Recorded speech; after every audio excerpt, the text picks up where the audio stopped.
Friends, आप सबका स्वागत है हमारे चैनल एम्पलीट्यूड स्टडीज़ 2.0 में। और देखिए, ये वीडियो हम स्टूडेंट्स की काफ़ी डिमांड पे बना रहे हैं। और लगभग सभी स्टूडेंट्स जो हैं वो ये पूछते हैं कि एग्ज़ाम में हम कॉपी किस तरह से लिखें कि हमारे जो मार्क्स हैं वो अच्छे आएँ, एग्जामिनर पे अच्छा इम्पैक्ट पड़े। तो देखिए, इससे पहले मैंने इससे रिलेटेड एक वीडियो बनाया था जिसके 3 पार्ट थे। लेकिन वो तीनों पार्ट जो हैं वो लगभग 25 मिनट्स के हैं और इस वजह से उनको पूरा कंप्लीट देखने में दिक्कत होती है। इसी वजह से मैं ये वीडियो बना रहा हूँ जिसमें उन तीनों वीडियो का सार मैं डाल रहा हूँ। और फिर भी अगर किसी को इसमें किसी पॉइंट में और ज़्यादा इलेबोरेशन चाहिए और ज़्यादा एक्सप्लेनेशन चाहिए, तो मैं उन तीनों वीडियो के लिंक जो है वो इस वीडियो के डिस्क्रिप्शन में डाल दूंगा। तो आप वहां से उन वीडियोस को देख सकते हैं और कोई भी पॉइंट अगर आपको डाउट में है तो उसको और अच्छे से समझ सकते हैं। देखिए, मैं सबसे पहले बता दूं कि जो टॉपिक है आज का वो हमारा है एग्जाम कॉपी कैसे लिखें।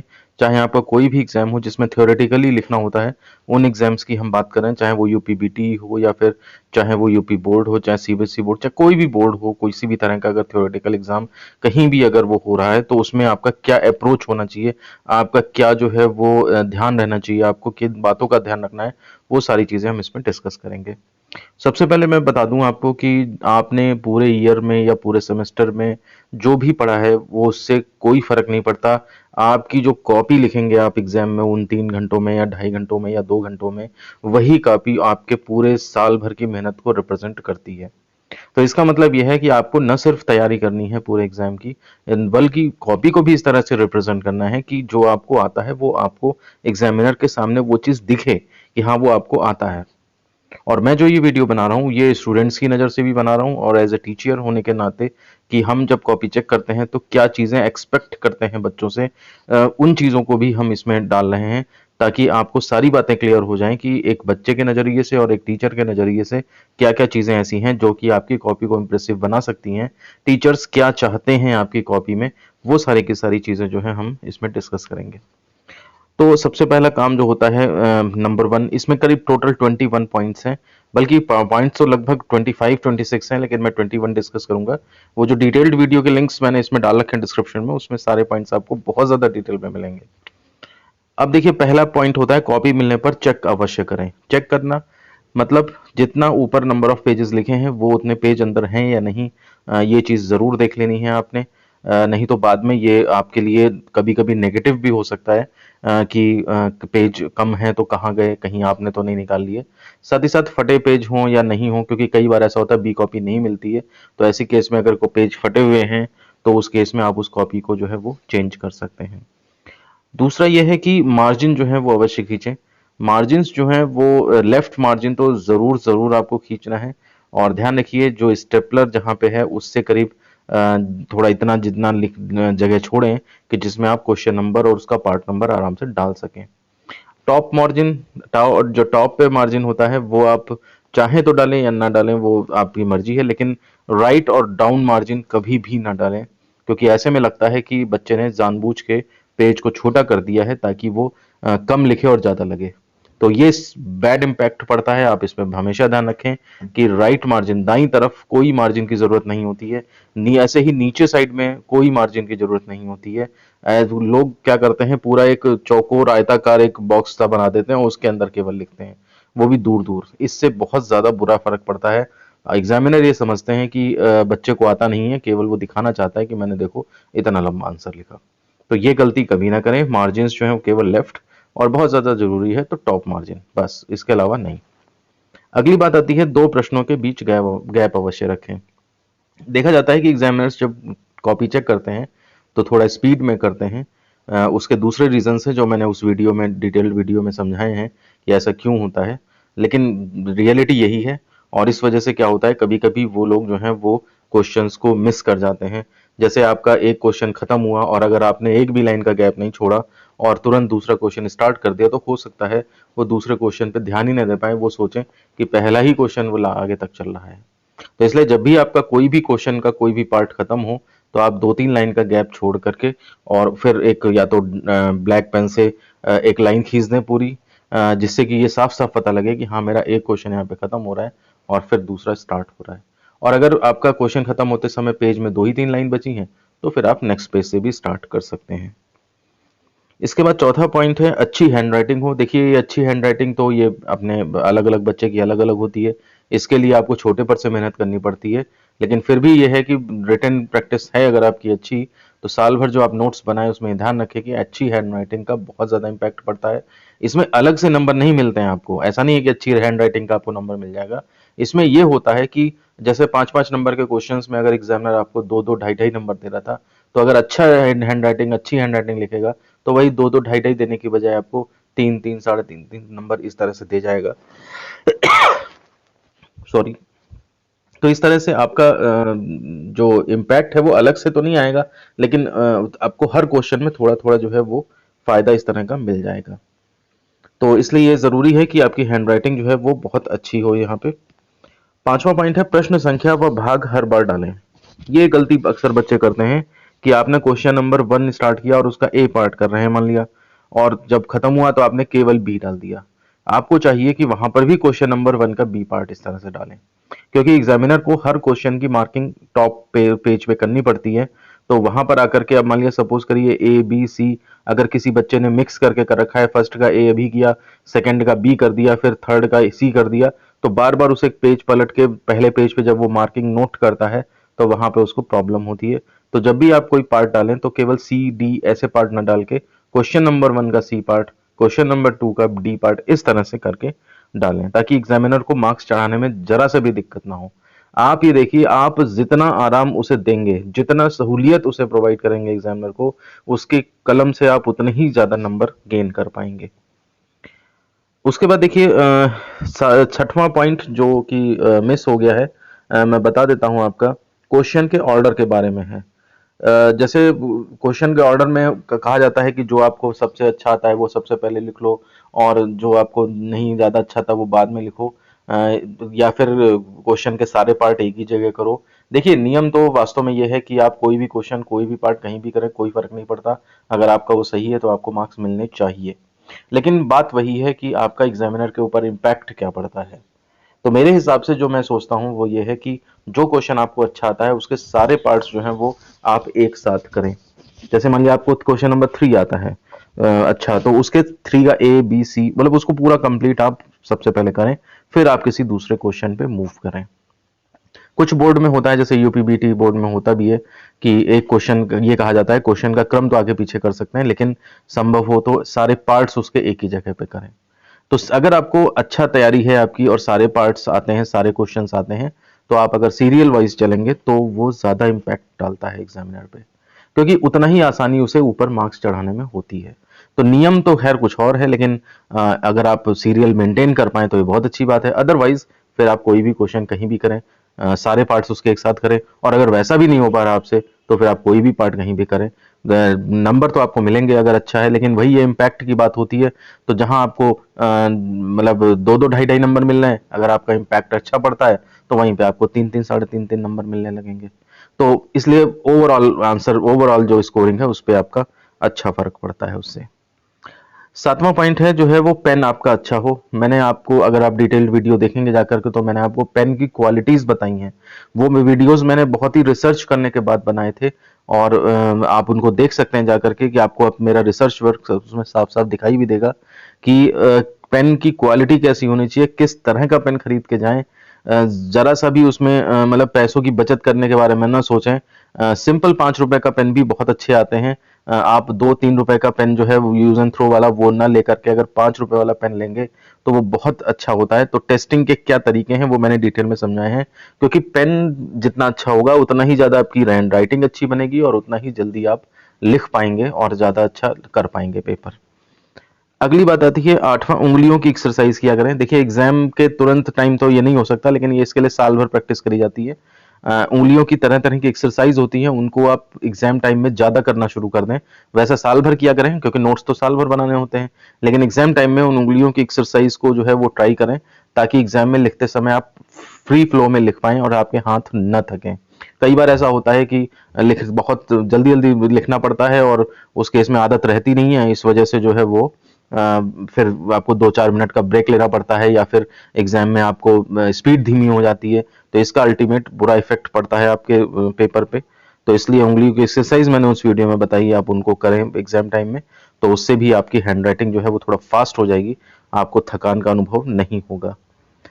फिर 9th है, बॉक्स और अंडरलाइन का प्रयोग अवश्य करें। मतलब कहने का यह है कि अगर कोई फॉर्मूला जैसे डिराइव हुआ तो उसके ऊपर बॉक्स जरूर बना दें, कहीं कोई डेफिनेशन है तो उसके ऊपर अंडरलाइन जरूर कर दें, कोई वैल्यू लिख रहे हैं आप तो उसको अंडरलाइन जरूर कर दें ब्लैक पेन से, ताकि जो चीज आप दिखाना चाह रहे हैं एग्जामिनर को उसे वो आराम से दिख जाए।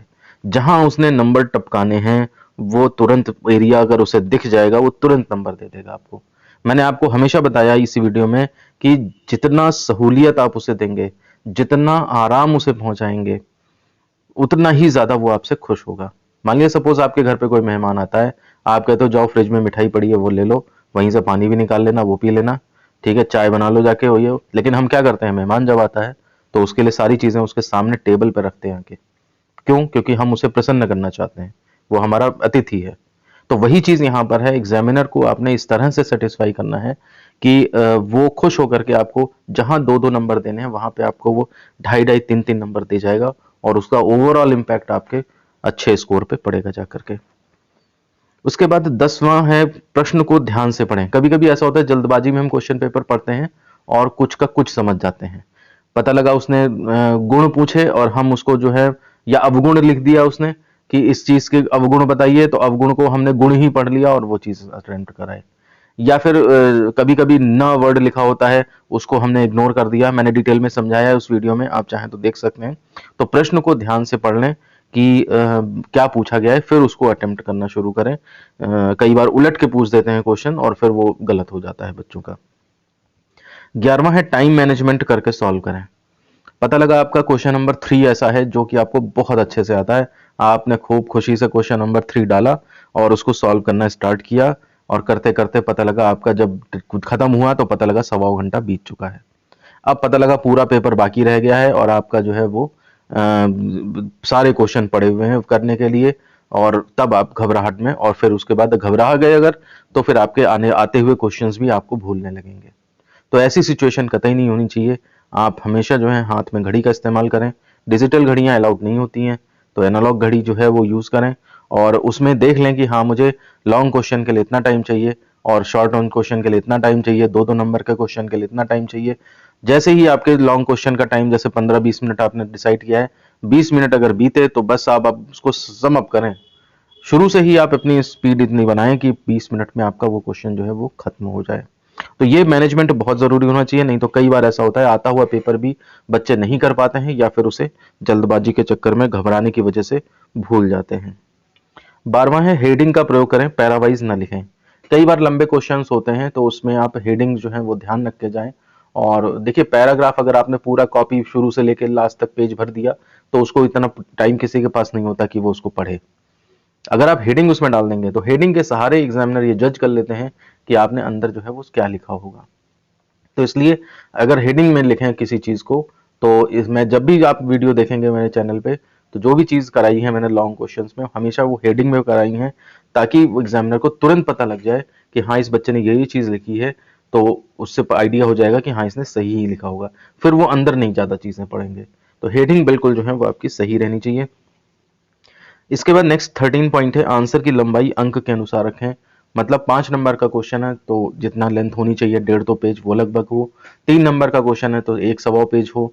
2 नंबर का क्वेश्चन है तो आधे से पौन पेज तक हो। जिस तरह से जिसमें बोर्ड में जिस तरह होता है उसने के अनुसार लंबाई रखें।